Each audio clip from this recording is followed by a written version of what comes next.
So వాస్తవికత అంటే reality. Reality. మనం ఏంటో మనం తెలుసుకోవడమే ధ్యానం. ఇప్పుడు దేహం అంటే ఏమిటి, అంతర్గతంగా ఉన్న ఆత్మ అంటే ఏమిటి, దేనికి ఎంత ప్రయారిటీ ఇవ్వాలి. పిఎంసీ నిర్వహణలో లాస్ట్ ఇయర్ తిరుపతిలో ఫస్ట్ ధ్యాన మహాయజ్ఞం నిర్వర్తించడం జరిగింది. సో అయితే గురువుగారు ధ్యానం మొదలు పెట్టాలంటే ఎలా? ధ్యానం నాన్న భగవంతుని సృష్టిలో మానవ శరీర నిర్మాణం అత్యద్భుతమైన నిర్మాణం. మన అతికి తెలివితేటల్లో దీన్ని కనుక పాడు చేయకుండా మనం ఉంటే ఆ రోజు పాడియ భాషలో దాన్ని ఆనాపాన సతి అని చెప్పబడింది. భక్తివన్ ప్రేక్షకులకు నమస్కారం. ఈ రోజుల్లో ప్రతి ఒక్కరూ ధ్యానం గురించి మాట్లాడుకుంటున్నారు. అసలు ధ్యానం చేయటం వల్ల కలిగే ప్రయోజనాలేంటి, అసలు ధ్యానం ఎలా చేయాలి, ఇవన్నీ మనకి వివరించడానికి పిఎంసి ట్రస్ట్ నుంచి బ్రహ్మశ్రీ జక్కా రాఘవరావు గారు మనతో ఉన్నారు. వారిని అడిగి మరిన్ని వివరాలు తెలుసుకుందాం. నమస్కారం గురుగారు. నమస్తే అన్న. గురుగారు, ఈ రోజుల్లో ప్రతి ఒక్కళ్ళు ధ్యానం గురించి మాట్లాడుతున్నారు. కానీ చాలామందికి అసలు ధ్యానం అంటే ఏంటి, ఎలా స్టార్ట్ చేయాలి, అసలు ధ్యానం ఎప్పుడు చేయాలి, ఇలాంటి చాలా ప్రశ్నలు ఉంటాయి. సో మీరు ఎలా చెప్తారు? నిజానికి ధ్యానం అనేటటువంటి ఈరోజు కొత్తగా మొదలైంది కాదని అన్నది. భగవద్గీతలో కృష్ణ పరమాత్మ ఆ గీతా బోధ అంతా కూడా ఎన్ని వేల సంవత్సరాల నుంచి అయితే ఉందో ధ్యానాన్ని కూడా అప్పటి నుంచి పెద్దపీట వేయగలిగారు. అయితే ఆధ్యాత్మిక ప్రయాణంలో అప్పట్లోనే ఉత్తర గీత అని చెప్పని గీతాచార్యుడు చెప్పినటువంటి దానిలో ఒక చిన్న శ్లోకం ఉంది. కోటి పూజ సమం స్తోత్రం, స్తోత్ర కోటి సమో జప, జపకోటి సమో ధ్యాన, ధ్యాన కోటి సమోలయ అనేది ఒక చిన్న కోటేషన్. అది ఉత్తర గీతలో చెప్పబడింది కృష్ణ పరమాత్మ ద్వారా. అంటే దాని అర్థం ఏమిటంటే ఆధ్యాత్మిక ప్రయాణంలో పూజలతో మొదలైనటువంటి ప్రయాణం కొన్ని జన్మల్లో పూజలతోటి, తర్వాత స్తోత్రపారాయణతోటి, తర్వాత మంత్రతంత్రాలతోటి, తర్వాత ధ్యానంలోకి అడుగు పెడతారు. ఈ ప్రలోభాలు కోరికలు అన్నీ తీరితే తప్ప ధ్యానంలో స్థిరత్వం రాదు. అందువల్ల ధ్యానం వెళ్తే కానీ లయించే స్థితి తెలియదు. అంటే భగవంతుడు ఏంటో, భగవంతుడి యొక్క తత్వం ఏంటో తెలియాలంటే లయకారకుడు శివ అని అంటాం. ఎందుకని శివని లయకారకుడు అన్నాం? శివతత్వం ఏంటో మనకు తెలియాలి. మన అందరిలోనే శివతత్వం ఉంది, దైవత్వం ఉంది, కానీ మనకు తెలియట్లే. అందువల్ల ఎప్పుడైతే చిన్నపిల్లల నుంచి పెద్దవాళ్ళ వరకు చక్కగా మనం చెప్పుతూ ఉంటాం. పూర్వం మనకి గురుకుల పాఠశాలని ఉండేవి. ప్రతి జిల్లా హెడ్ క్వార్టర్స్లో గురుకుల పాఠశాలలు ఉండేవి. ఆ గురుకులానికి వెళ్ళినప్పుడు దేహం అంటే ఏమిటి, అంతర్గతంగా ఉన్న ఆత్మ అంటే ఏమిటి, దేనికి ఎంత ప్రయారిటీ ఇవ్వాలి, దేనితోటి మనం అనుసంధానం అయితే వాస్తవాలు జీవిస్తాం, ఇవన్నీ గురుకుల పాఠశాలలో సబ్జెక్టులు ఉండే ఆ రోజుల్లో. ఇవాళ అమ్మ నాన్న వెళ్ళిపోయింది, మమ్మీ డాడీ కల్చర్ వచ్చింది. అంటే అప్పట్లో ఏంటంటే రూట్స్ కనెక్ట్ చేసేవాళ్ళు. ఓ సొమితి శతకం ఉండేది, ఒక వేమన శతకం ఉండేది. శతకాలన్నింటిలో అద్భుతమైనటువంటి జ్ఞానపరమైన సందేశాలు ఉండే ఆ రోజు. ఇవాళ అసలు జ్ఞానపరమైన సందేశాలు తెలియట్లే. సుమతి శతకం అంటే ఏంటో తెలియదు. ఇవన్నీ దూరం అయిపోయింది అన్న సమాజానికి ఇవాళ. అందువల్ల ఎంతవరకు ఏంటంటే చదువుల్లో ర్యాంక్ వస్తారాదా, మంచి ఉద్యోగం వస్తారాదా, మంచి స్టేటస్లో ఉంటానే లేదా, డబ్బు సంపాదిస్తా అంటే భౌతికపరమైనటువంటి డెవలప్మెంట్ కోరుకుంటున్నాం. కావాలి, భౌతిక ప్రపంచంలో భౌతికపరమైన డెవలప్మెంట్ ఎప్పుడు కావాలి. కానీ at the same time inner ఏమిటో, నేనేంటో, నా వాస్తవికత ఏంటో, ఎలా ఉంటే నా జీవితం ప్రశాంతంగా ఉంటుంది, ఇవన్నీ కూడా కావాలి కదా. ధ్యానం ద్వారా ఇవన్నీ నేర్పబడతాయి. వాస్తవికత ఓకే, అది మన యొక్క వాస్తవికత మనకు తెలియాలంటే ధ్యానం తప్ప అన్యదా శరణం నాస్తి. సో వాస్తవికత అంటే రియాలిటీ. రియాలిటీ. మనం ఏంటో మనం తెలుసుకోవడమే ధ్యానం. సో అయితే గురువుగారు, ధ్యానం మొదలు పెట్టాలంటే ఎలా? ధ్యానం నాన్న భగవంతుని సృష్టిలో మానవ శరీర నిర్మాణం అత్యద్భుతమైన నిర్మాణం. మన అతికి తెలివితేటల్లో దీన్ని కనుక పాడు చేయకుండా మనం ఉంటే సహజంగా దాన్ని మనం వాడుకోగలిగి ఉండాలి. అందువలన అనాదిగా వచ్చేటప్పుడు పతంజలి ఏం చెప్పాడు? యోగ చిత్తవృత్తి నిరోధ అని చెప్పబడింది. చిత్తవృత్తులన్నీ నిరోధింపబడినటువంటి శూన్యస్థితి ఏదైతే ఉన్నదో అది యోగ స్థితి, అదే ధ్యాన స్థితి అని చెప్పబడింది. అనాదిగా వచ్చిన పతంజలి చెప్పినటువంటిది.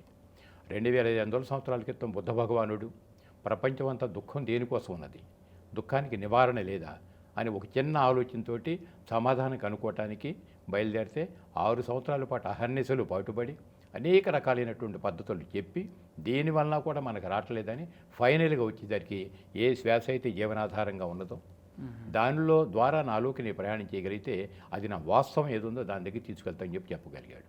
ఆ రోజు పాళీ భాషలో దాన్ని ఆనాపాన సతి అని చెప్పబడింది. ఇప్పుడు ప్రజెంట్ దానికి పిఎస్ఎస్ మూమెంట్ అంటాం. అంటే pyramid spiritual societies moment. Founder బ్రహ్మర్షి పితామహ పత్రిజీ గారు.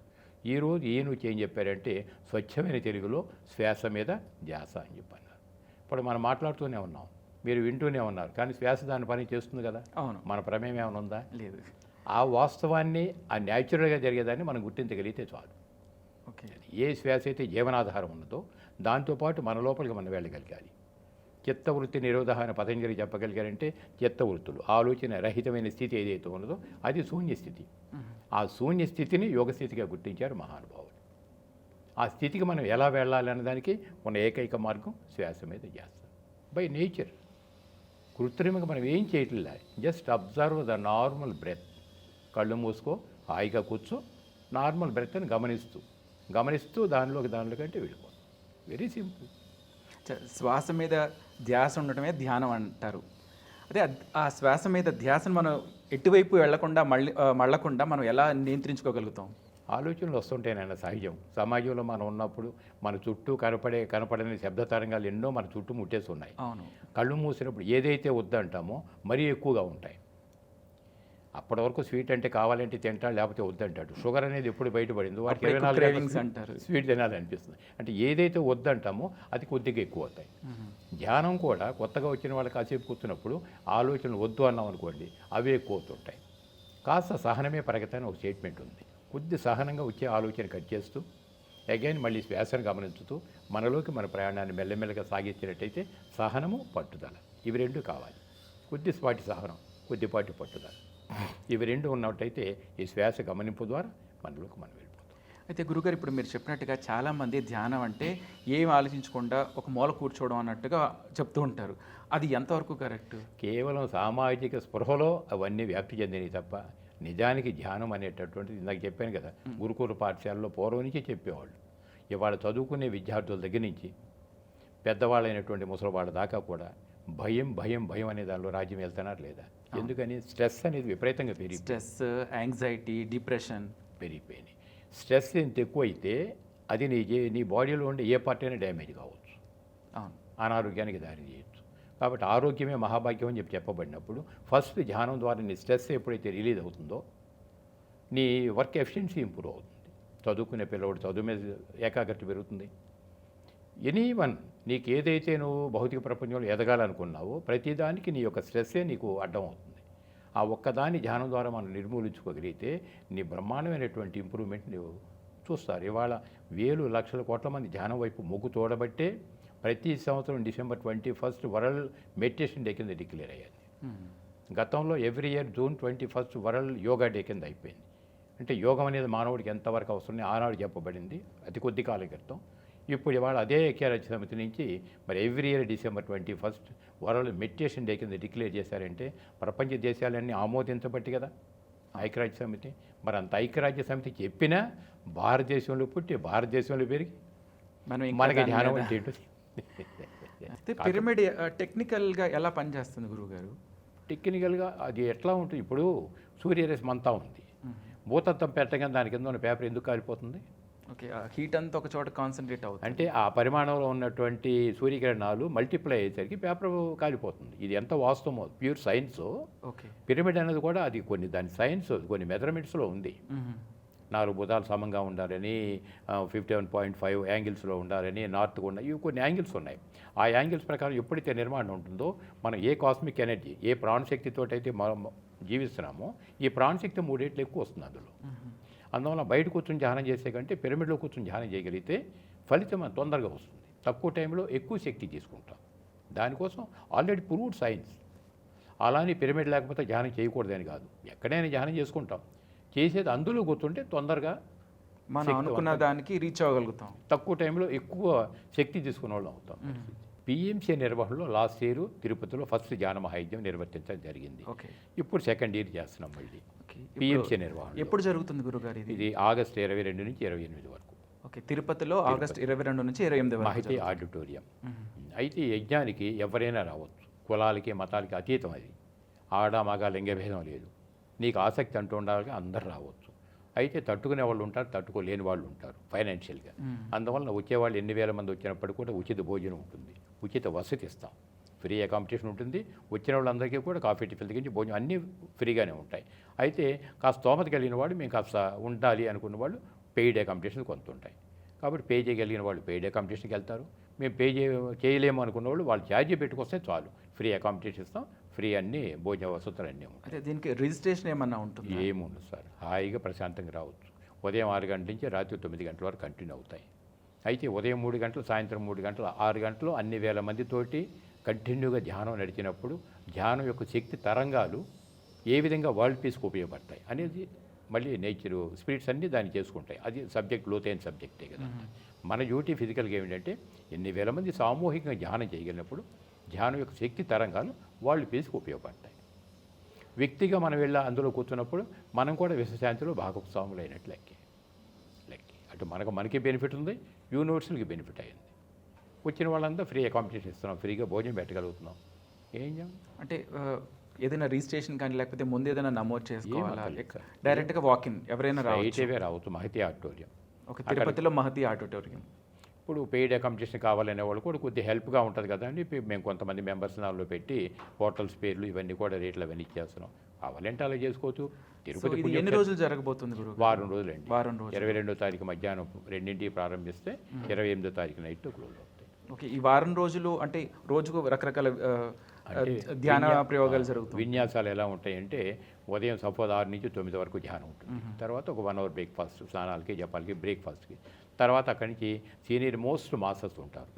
ఆధ్యాత్మిక శాస్త్రయుక్తంగా ఎలా చెప్పగలిగి ఉండాలి. అలాగే కొంతమంది డాక్టర్స్ ఉంటే వాళ్ళ ప్రబోధాలు ఉంటాయి. అలాగే కొంత సీనియర్ మాస్టర్ యొక్క సలహాలు ఉంటుంటాయి. అలాగే గ్రూపు డివిజన్స్గా ఉన్నప్పుడు వాళ్ళు చెప్పే ఉంటాయి. పీఠాధిపతులు అలాంటి వాళ్ళు కొంతమంది తీసుకొస్తాం. గురు ప్రబోధాలు ఎలా ఉంటుంటాయి. అన్ని కోణాల్లో ఎవరికి జీవితం అంటే ఆటపాట అని చెప్పని అనుకున్నందుకు కల్చరల్ యాక్టివిటీ కొంత ఉంటుంది. బట్ రోజు మొత్తం మీద అంచెలంచెలుగా అన్నీ కలిసి ఉంటాయి అట్లా. అందులో ఈసారి ఇప్పుడు యూత్కి మేము పెద్దపీట వేస్తున్నాం. యూత్కి రాబోయే రోజుల్లో యూత్ అందరినీ పరివర్తన రావాలి. అయితే గురుగారు ఇంకొక ప్రశ్న. ఇప్పుడు ఈ ధ్యాన మహాయజ్ఞంలో పార్టిసిపేట్ అయ్యి అటెండ్ అయ్యి వచ్చిన వారికి ఏం తీసుకొని వస్తారు వెనక్కి? ధ్యాన మహాయజ్ఞంలో వారం రోజుల పాటు పార్టిసిపేట్ చేసి ఇంటికి వెళ్ళిన తర్వాత వాళ్ళ పిల్లలే అడగవచ్చు, అమ్మా నాన్న నువ్వు జ్ఞాన మహాయజ్ఞానికి వెళ్ళి వచ్చావు, ఏం తెచ్చావని చెప్పి. అది కావాల్సినంత జ్ఞానం తెచ్చావు. అర్థమైందా?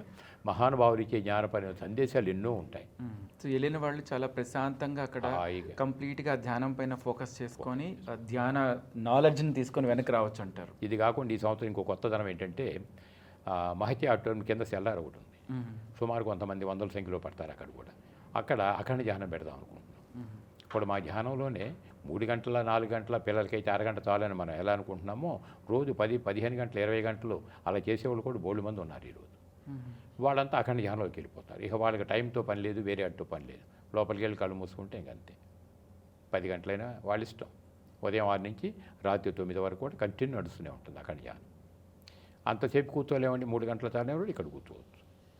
గంట కంటే కూర్చోలేమనే వాళ్ళు బయట కూర్చోవచ్చు. ఎవరి చాయిస్ వాళ్ళకి సార్. ఇది మీరు ఇందాక అన్నట్టుగా ఒక్కళ్ళు చేస్తే ఉంటుంది, సామూహికంగా చేస్తే ఆ ఎనర్జీ వేరేగా ఉంటుంది. చాలా సో అది అనుభూతి చెందిన వాళ్ళకి మాత్రమే చెప్పగలుగుతారేమో. అది ధ్యానానుభవాలు అని చెప్పని మన పిఎంసీ ఛానల్లో 24/7 మా పిఎంసీ ఛానల్ వస్తుంది. అది హిందీ, ఇంగ్లీషు, తెలుగు అన్నీ ఉన్నాయి. బట్ ఇవన్నీ చూస్తుంటే అర్థమవుతాయి. ఇవాళ దరిదాపు ఏ యజ్ఞానికి వెళ్ళినా మీరంతా ఎలా వచ్చారంటే పిఎంసీ ఛానల్ చూసి ఇచ్చేవాళ్ళ వాళ్ళు 60-70% ఉన్నారు ఈరోజు. కొంతమంది 30-40 ఏళ్ల నుంచే ధ్యానం చేసేవాళ్ళు చాలు అంతవరకు వచ్చింది కాబట్టి హాయిగా ప్రశాంతమైన జీవనం చేసేవాళ్ళు ఉన్నారు. అయినా ఓపిక ఉన్నంత వరకు చేయటం మన ధర్మం అనేవాళ్ళు కర్తవ్యంలో మునిగిన వాళ్ళు ఉన్నారు. స్వేచ్ఛ సార్. స్పిరిచువాలిటీ మీన్స్ మాకు పత్తి గారు ఒకటే చెప్తారు. స్పిరిచువాలిటీ అంటే కరెక్ట్గా ఏమిటి చెప్పండి సార్ అంటే ఫ్రీడమ్, స్వేచ్ఛ. స్వేచ్ఛ అనేది కూడా 2 పదాల కలయిక, స్వ ప్లస్ ఇచ్ఛ. సొంత మీకేం కావాలో నువ్వు తెలుసుకో. ఇప్పుడు ఉదాహరణ భక్తి ఉంది సార్. భక్తిలో 2 పద్ధతులు ఉంటాయి. బాహ్యపరమైన భక్తి ఒకటి ఉంటుంది, అంతర్భక్తి ఒకటి ఉంటుంది. బాహ్యపరమైన భక్తి అంటే గుళ్ళోకి వెళ్ళి దండాలు పెడతాం, కోరికలు కోరుకుంటాం, ఇదంతా బాహ్యపరమైన భక్తి, ప్రాథమికంగా ఉండవలసిన భక్తి. లోతుకి వెళ్ళినప్పుడు ఆంతరికంగా భక్తి ఇంకోటి వస్తుంది. శంకరాచార్య గారు చెప్తారు, అద్వైతంలో వచ్చినప్పుడు స్వస్వరూపానుసంధానం భక్తిరీత్యా విధేయతే అంటాడు. స్వస్వరూపానుసంధానం, నీ అసలు స్వరూపమైనటువంటి ఆత్మ పదార్థంతో కలవటానికి ఏదైతే నువ్వు అభ్యాసం చేస్తావో సాధన పరంగా అది నిజమైన భక్తిగా చెప్తాడు ఆయన. అర్థమైందా? అంటే ఎందుకని స్పిరిచువాలిటీ అంటే ఫ్రీడమ్, స్వేచ్ఛ అని చెప్పబడిందంటే ఎవరి చాయిస్ వాడికి. మాకు ఇంతవరకు చాలండి, సరిపెట్టుకో, తదాస్తు, ఎవరు కాదని. లేదు సార్ నాకు మూలాలకు వెళ్ళాలని ఉంది, తదాస్తు, ఎవరు కాదు. యద్భావం తద్భవతి. ఎవరి వాస్తవానికి వాళ్ళే సృష్టికర్తలు. మీకు భగవద్గీత చెప్పిన ఉద్ధరేత ఆత్మన ఆత్మాన అంటే ఎవరిని వాళ్ళే ఉద్ధరించుకోవాలన్న, ఎవడో నేను ఉద్ధరించేవాడు రాడు. ఒక బుద్ధ భగవానుడు చెప్పిన అప్పో దీపో భవ పాళీ భాషలో, అంటే నీ దీపాన్ని నువ్వే వెలిగించుకోవాలి. మహానుభావులు ఎవరు చెప్పిన పదాల్లో మార్పే తప్ప పదాలు కూడా దాటి పైకి వెళ్ళగలిగితే భావం అంతా ఒకే భావం సార్. అది ఈ వరిసే లోక కళ్యాణం. లోక కళ్యాణం అంటే ఏమిటి సార్? అందరూ బాగుండటమే లోక కళ్యాణం. అందులో మనం కూడా ఉండాలి. అందులో మనం ఉంటాం. ఇప్పుడు నేను ఒక్కన బాగుండాలంటే మిగతాది ఏమవుతారు? నీ ఇంటి చుట్టుపక్కల అందరూ గొడవ చేస్తాను, నీకు నిద్ర పడుతుందా? పట్టదు. ఏమిట్రా మా చుట్టుపక్కల ఇవ్వాలనుకుంటావు. నీ చుట్టుపక్కల వాళ్ళు ప్రశాంతంగా ఉన్నారు, నువ్వు కూడా హాయిగా పడుకుంటావు. లోకో సంస్థ సుఖినో భవంతు. అందరూ బాగుండాలని కోరుకుందాం సార్, అంతకంటే ఏముంది?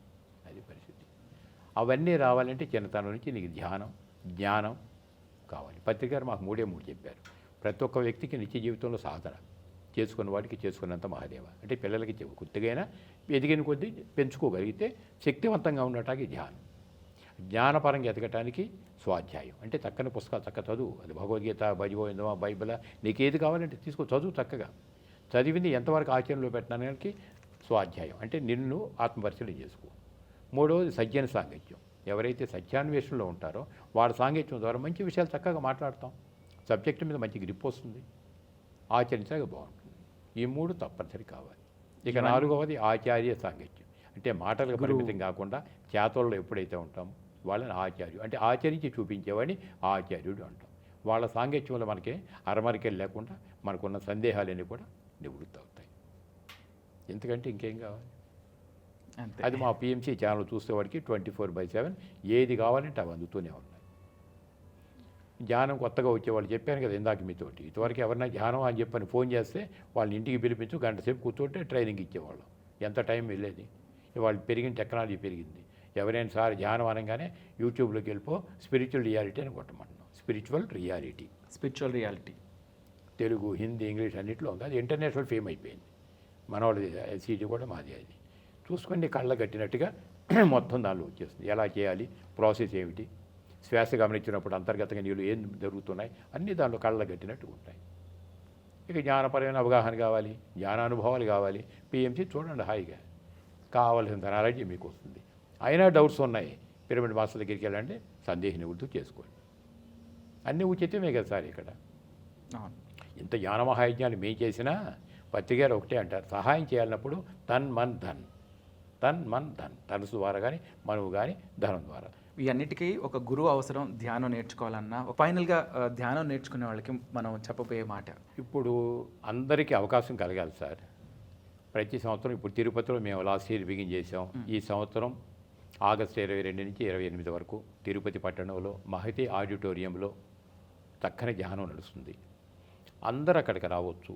పొందగలిగిన వాళ్ళకి ఉచితంగానే ఇస్తాం. అన్న దానం ఉంటుంది, అన్నీ ఉంటాయి. పెయిడ్ అకామిడేషన్ ఉంటుంది. ఎవరికి ఎట్లా కావాలంటే అట్లా ఉండొచ్చు. బట్ మీరందరూ ధ్యాన మహాయజ్ఞానికి రావాలని మా యొక్క విన్నపం. ధన్యవాదాలు. ఆసక్తి కలిగిన వాళ్ళందరూ రావచ్చు. కుల మతాలకు అతీతంగా ఉంటుంది.